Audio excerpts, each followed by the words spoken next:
Hello everyone, my name is Daniel and I am just a casual racer, and today we're in for the final video in this series that I've done covering Automobilista 2's new Endurance Pack, Circuit de la Sarthe, and the Hypercars. Today we're jumping into the BMW Hypercar and we're going to take a detailed look and give it kind of a review right now over the driving characteristics and the visual features of the car. So visually, this car I would say is kind of divisive. The front has got that new styling by BMW, which some people are a fan of. I am not personally, but it's one of those things where obviously it ties into their new look, which is good, right? It looks like a BMW even though it's in the hypercar category. Otherwise, though, the car externally appears to be a lot more like an old-fashioned prototype from, the 2000s or even more recently, and not maybe quite as interesting as the Porsche that you can see coming towards us right here. The Porsche really has a unique character to the styling, maybe not quite as found on the BMW. I will say, though, that front is more unique, and I would say overall it does look a little more interesting than the Cadillac. Interior-wise, I also believe there's a little more interesting details and things like that that help to bring that to life. In terms of the force feedback, there's no issue with the code or feeling the road surface communicated to you through the steering wheel, and that's great. Whenever you get a car, it's always good to know that there's going to be no issues in terms of with the rest of the pack, and the entire pack, in fact, has a very consistent, solid force feedback through all three of the hypercars.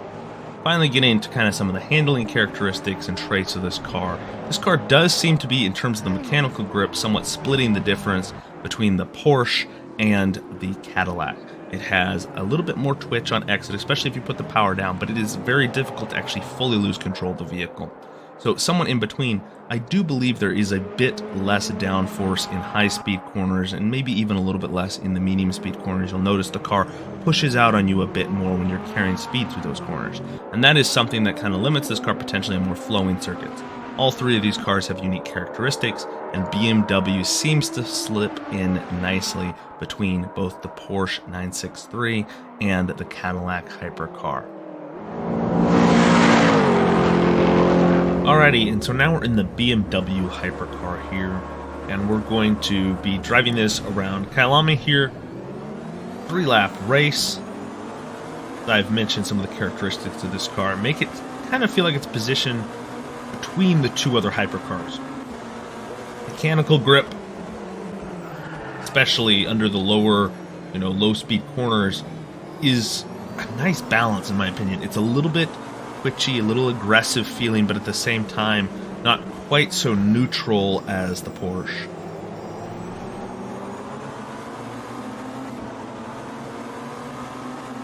So we're gonna work our way through the field here, up into 10th, trying to get around here for 9th, hold it through. The car is very stable and planted overall, or at least compared to the Cadillac in my opinion. When you put the power down coming out of corner, which you can pretty much do straight out, unlike with the Cadillac, you really do get a nice feel. Like you get a little bit of turn with the throttle, but at the same time, very, very controllable. I will say, I do think maybe the downforce in the higher speed and mid-speed corners drops off a little bit, and especially, for example, through this corner here, pushes quite a lot. So I think there is some, perhaps, that a really sweeping track, this hypercar, the BMW, might be at a slight disadvantage compared to the other two, at least in its current development state.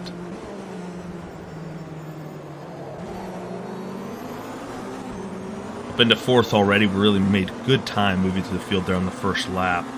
Just these 3 cars ahead of us here. Really like Kyalami. I do quite a bit of laps at this circuit. If I'm going to go to a modern circuit, it's probably in my top 5, and in a lot of sims too. It's just I think a really well done track for modern circuit. It kind of has a natural flow to it. I mean, this part of the circuit we're in right now is the original circuit before it would have then eventually turned to the right, whereas then the new part of the circuit is all to the left. The inside here, getting on the curb. I will say, I do think also maybe it's just Kyalami, but the curbs do feel a little bit more noticeable. The BMW, so maybe a slightly stiffer suspension. We're in second here. He's to our right. Not sure if he's going to try to make a move here or not. He's outside of us still. Oh, lost it a little bit there. All right, we're going to be clear. Oh boy, get on that curb there. Definitely doesn't have a ton of grip to those high-speed corners, that's for sure. It's noticeable in this car. And they're very similar feeling in a lot of respects. Obviously the Porsche and the Cadillac feeling the most vastly different. But at the same time, they are unique. You know, and those differences will make it so that people will potentially prefer one car over the other. Beyond just, you know, some people are fans of certain brands and things like that. I've never understood that really myself, but I enjoy all race cars, but regardless of the brand. Oh, we closed that off. Alright, last lap here. I think I'll be able to take the win in this one. AI has been at 85 for these races, so not super high, but also at the same time I'm talking and driving, so don't want to have to keep restarting. Aggression's on low, which is nice that Automobilista 2 will make a comment on the larger state of the game. Automobilista 2 seems like their AI has gotten a lot better, because now when you have the AI aggression on low, it actually makes a difference, whereas before it seemed like the aggression sliders at one point didn't seem to do anything, or at the very least they could be still very aggressive.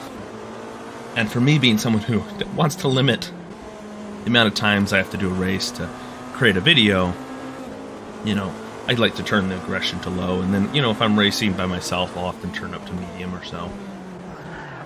Walk up there a little bit, getting on the brakes. No, if we're going to be able to... That's a lot better than last lap. Staying his draft here. Bit on the curb, staying all the way through the throttle. Coming up the inside here. On the brakes. Still to our left. I think we've got him. Yeah, we've got him. Or not. Never mind. Wow, he hit it.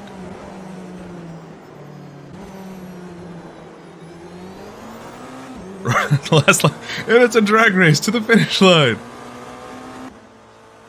Ah, we didn't get him. Well, anyways, that was just me showing off a review and then a quick race with the BMW Hypercar. Really great car. Overall, this pack, this is one of the best packs.